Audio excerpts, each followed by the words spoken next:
You'll never have to play a single bar chord again for 99% of the chords in pop, rock, country, and blues songs if you follow this method that I cover in this video.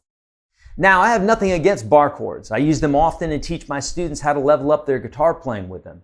I even have courses devoted to them.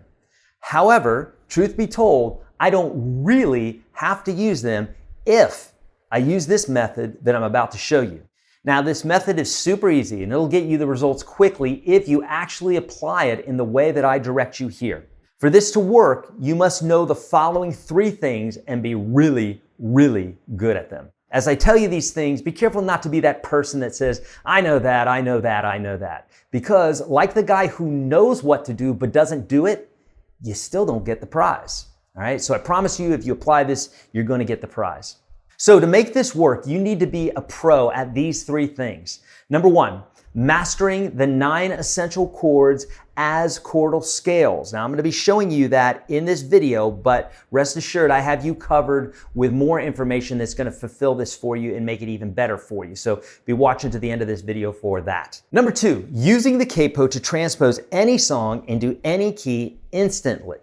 Now, this doesn't mean just the ability to grab a capo and put it on your guitar and go from G to G sharp. Anybody can do that, right? What I'm talking about is being able to take any song and put it into any key instantly. If you can't do that, you need to cover number 2. And number 3 is you need to be able to play the B minor and the F chord without playing them like bar chords. Is that even possible, Eric? Yes, it is, and I'm going to show you in this video. All right, here's why this works. The major scale is the foundation of nearly all music. We might as well say 99.9% of all music. It doesn't have anything to do with microtonal music like in India and that sort of thing.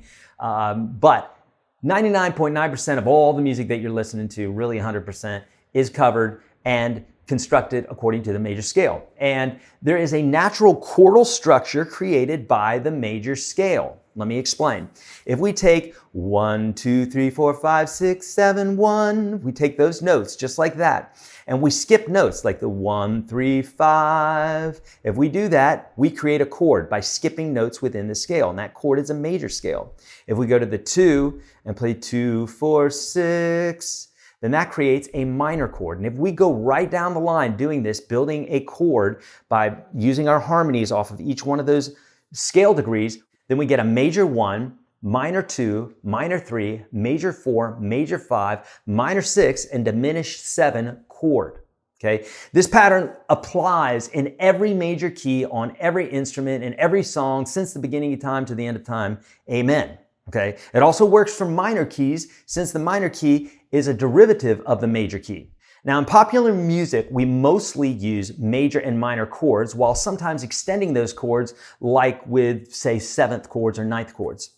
Diminished chords are rarely used in pop music. So for now, let's just focus on chords 1 through 6, which are major and minor chords. So while this method doesn't lend itself directly to jazz guitar, it will enhance your understanding of music theory. So first off, the 9 essential chords. I call these the 9 essential chords because as I've taught tens of thousands of one-on-one lessons, I found that these same chords were appearing like in every song that I was teaching. And oddly enough, they work right into the keys of G major and C major, which are the easiest keys for guitar because they have the fewest bar chords, okay? And staying within the feel of G major and C major lets you play in the key only using our open chords, okay? This way you can play all the natural chords that appear, as I just told you, the major, minor, minor, major, major, minor, diminished, plus some borrowed chords, which are chords borrowed from other keys that work really well in a specific key, but aren't directly related to that key, if that makes sense, okay? So I have a PDF for you that covers all of this. You don't have to memorize all of this, okay? So the chords are this, and these are ones that you probably know already. G, C, D major, D minor, E minor, E major, A minor, A major, and B7. That's 1, 2, 3, 4, 5, 6, 7, 8, 9, right? There's our 9 chords, okay? Very good. Now, the reason that those chords work really well together is they play very nicely in the key of G major and C major. So we will need to use our capo, but essentially know these chords and know them as I teach you with the chordal scales, like being able to play them all the way through, okay? Okay, number 2 is you really need to know how to use your capo. You know, of course, if we're playing in the key of G, we can play in the key of G sharp by just capoing the first fret, right? But if someone said, how about playing in the key of G flat? Now all of a sudden I get a bunch of, you know, deers in the headlight looking at me. I don't know how to play in the key of D flat. I can't put that there because that G chord doesn't work. It doesn't work that way, right? We need to be able to think about that in a different way. Really, being able to use the capo and understand how to key any song instantly into the feel of G major or the feel of C major is going to keep you in this no bar chords land. So for instance, if we wanted to play in the key of G sharp, that would be all bar chords, right? But if we capo the first fret, then you've done this before, right? And then we have all the same open chords. So, however, if you don't know what the chords are in G major and C major, those essentials, and if you don't know how to use the capo to put any song into any key instantly, then this is not going to work for you, okay?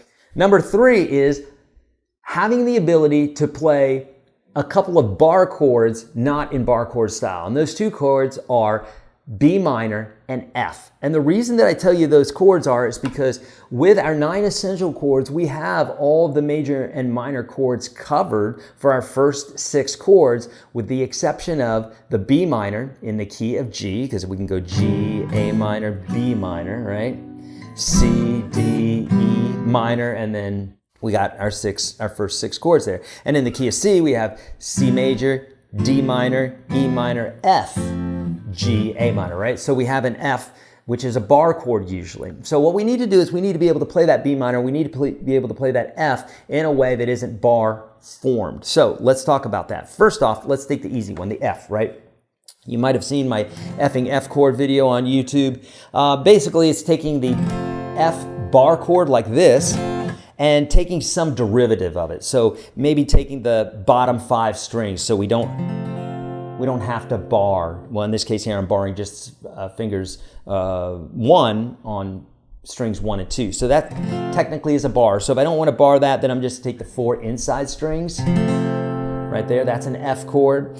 Playing strings 3 or 4, 3, and 2. That's also a D chord. So it's playing strings 3, 2, 1. That's playing an F chord. Playing strings 5, 4, and 3, also an F chord. So there's many different ways that we can play an F chord without actually playing the bar of it. So we've got that, okay? So what about the B minor? I've never seen a B minor chord played without a bar. Okay, well, let's look at it.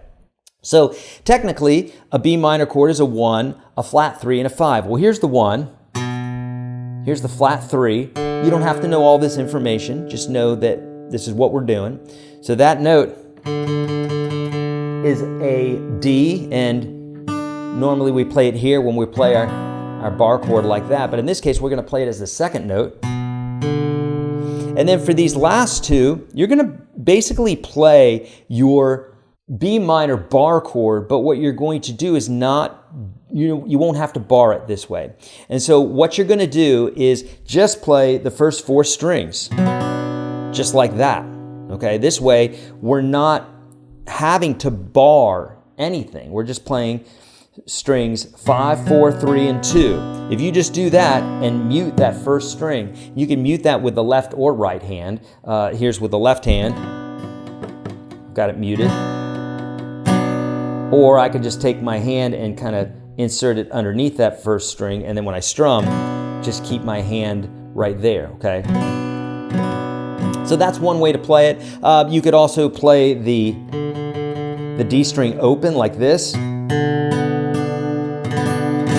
So that's yet another way to do it, all right? So now that you have that, you've got to put these 3 things together. My friends, now I know I threw a lot of stuff at you, but if you think about it, this is very simple stuff. It's just that most people don't really learn it throughout their playing, or they don't put the pieces together that understand that this is a reality and that you can play without bar chords. Again, love bar chords, but we can do this without bar chords, and I do it very often. I love to simplify songs. In fact, I have a whole course for you for free that I'm giving you. It's in the link in the description of this video, and it takes these concepts and it even makes them more profound. Okay, so we expand on these. I have PDFs for you and videos all in a nice step-by-step format for you. Absolutely free. Click on the link here, my friends. I hope this video helped you out to where you don't have to play bar chords. If you need help with bar chords, I do that too. I love bar chords as well, and I have courses on that. So if you need help with that, just search Your Guitar Sage bar chords, but I'm here for you. Or visit me over at YourGuitarSage.com, where we have lots of courses that will fit any needs that you might have. Hit that link in the description of the video, and I'll see you in the next one.